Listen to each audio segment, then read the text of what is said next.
Mesdames, Messieurs, hier, vendredi 30 avril 2021, aux environs de 5 heures du matin, le commissariat de Gouka a été saisi d'un accident mortel de la circulation qui s'est produit à hauteur du village Agmon, dans l'arrondissement d'Atokolibé, commune de Banté.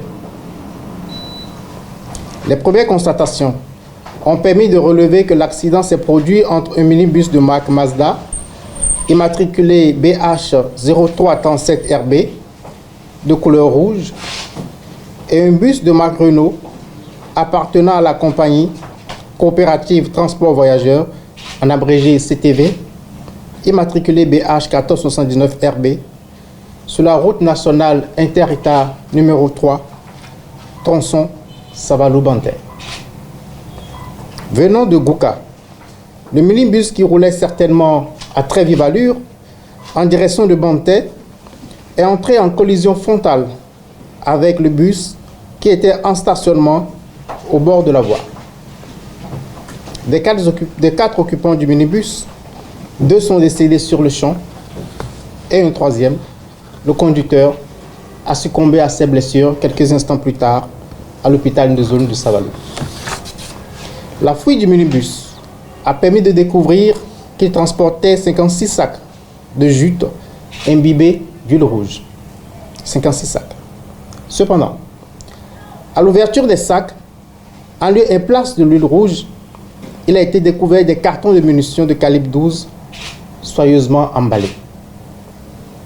Au décompte, ce minibus transportait 70 000 cartouches de calibre 12.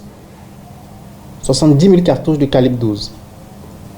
Tout porte à croire que le marquage des sacs à l'huile rouge est destiné à tromper la vigilance des forces de défense et de sécurité. Le seul rescapé de l'accident dit répondre au nom de Kankalala Aziz, de nationalité togolaise. Il réside à Alédio, au Togo.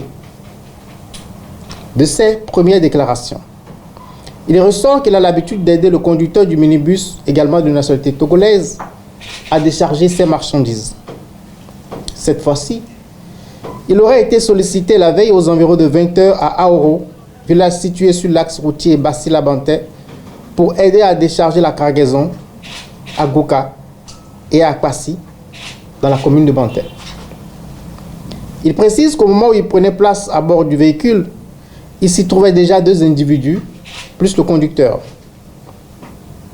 Mis au courant de ces événements, j'ai fait ouvrir une enquête en vue d'établir l'origine précise de la cargaison, le lieu de son chargement, le ou les expéditeurs, le ou les destinataires, leur motivation réelle, ainsi que l'usage auquel la cargaison est destinée. Je rappelle que ces faits interviennent dans un contexte où plusieurs actes de violence, d'attaque et d'agression ont été planifiés pour empêcher l'élection présidentielle du 11 avril 2021. Certains de ces actes ont malheureusement été mis à exécution et ont engendré de nombreux blessés graves au sein des forces de défense et de sécurité de notre pays, dont certains ont été atteints par des balles de calibre 12 et des armes de guerre dans les localités de Banté, Gouka, Akwasi, Savé, Papané, Tchaoro, Parakou, pour ne citer que celle-là.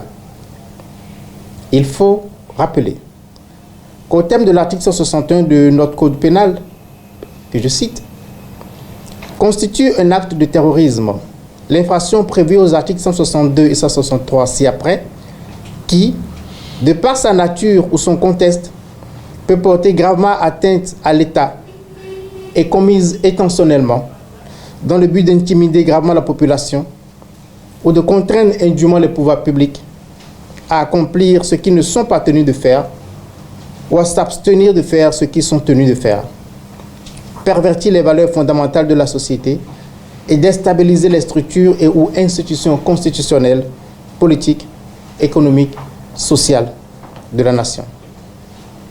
L'article 162 du même code précise constitue aux conditions prévues à l'article 161 ci-dessus un acte de terrorisme, l'atteinte volontaire à la sécurité intérieure et ou extérieure de l'État.